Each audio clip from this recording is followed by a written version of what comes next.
When you educate a designer, you train them in the skills in which they're going to need to become a creative individual.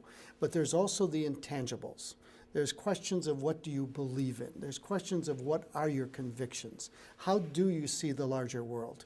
And how are you going to respond to the challenges that we all confront?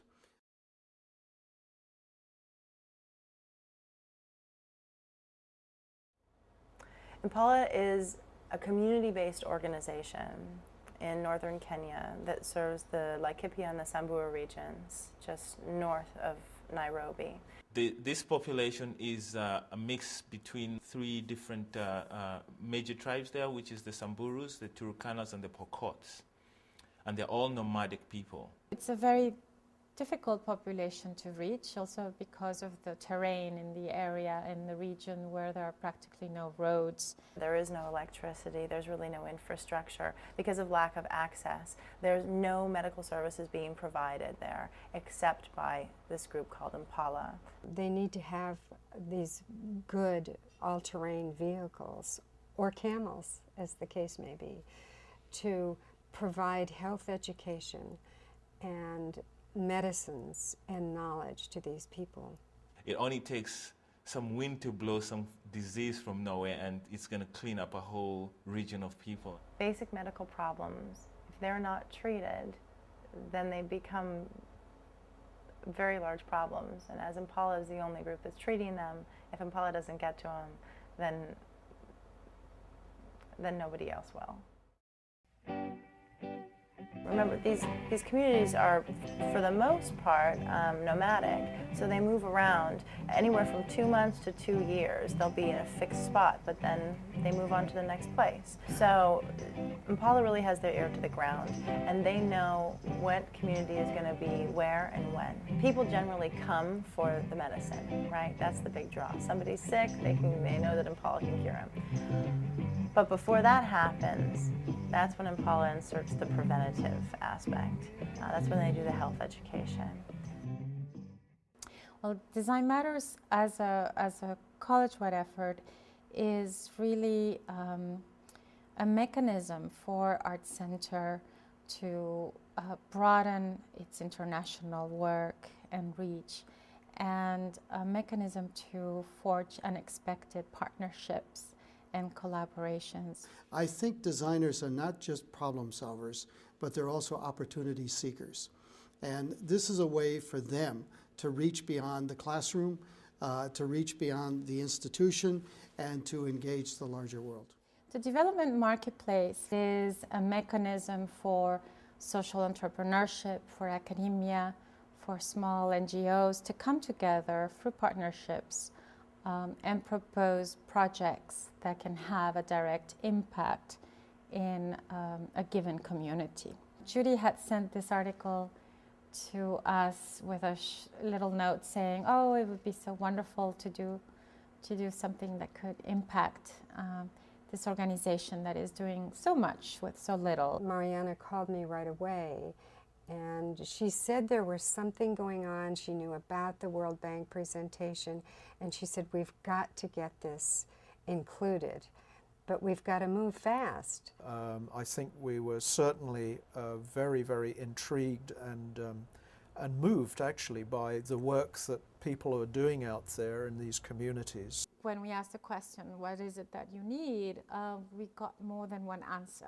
The essential problem is that we have to refrigerate vaccines and medicines and certain other articles for a period of 2 to 3 weeks out in a fairly hostile environment where we know that we don't have any access to reliable electric power. They also needed to create health education information for people who are non-literate and speak several different languages. It's almost impossible for us to sit in Pasadena and just write a proposal and design a product for people in Samburu in northern Kenya and never ever touch base there, and think that we have solved a problem. So Patrick and I went to Kenya.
this situation, we had certain expectations about what was necessary.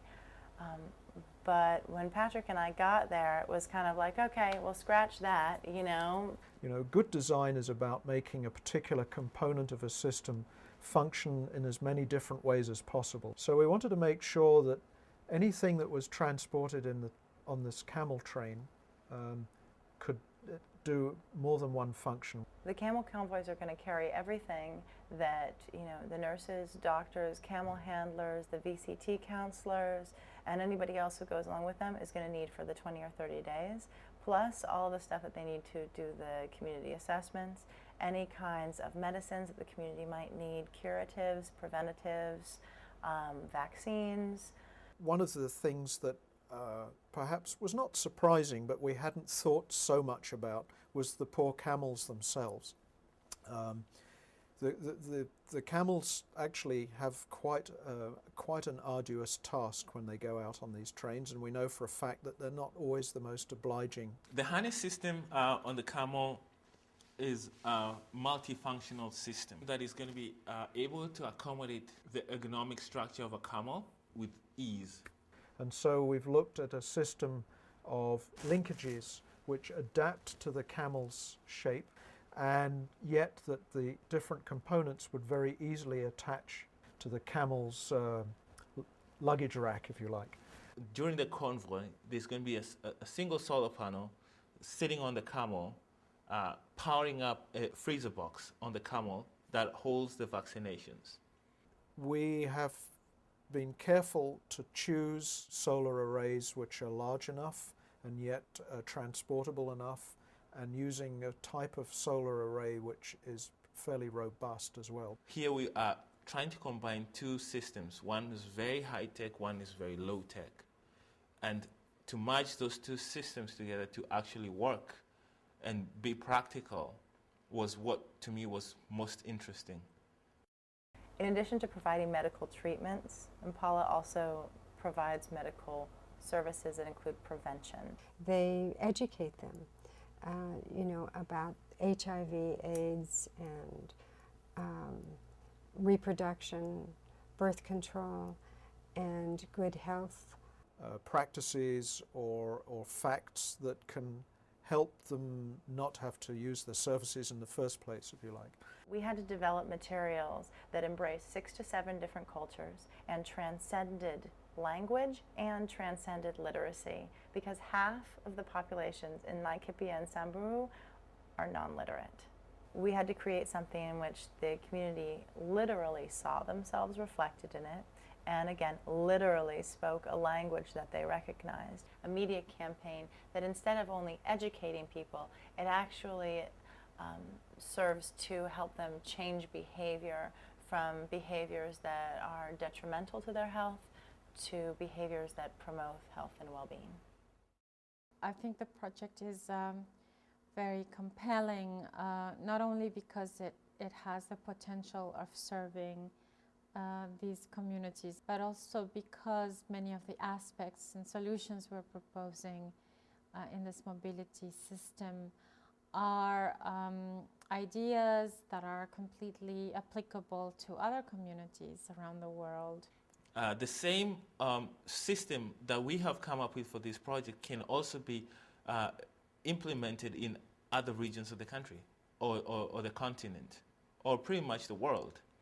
This is the perfect example of bringing all the complexity together with a problem that has to be solved and needs a creative solution, and then taking that creative solution and implementing so that we do see a change. This has been, I think, is going to be a very valuable exercise for us at Art Centre to prove to ourselves as established designers or students of design what actually the real power of design can be.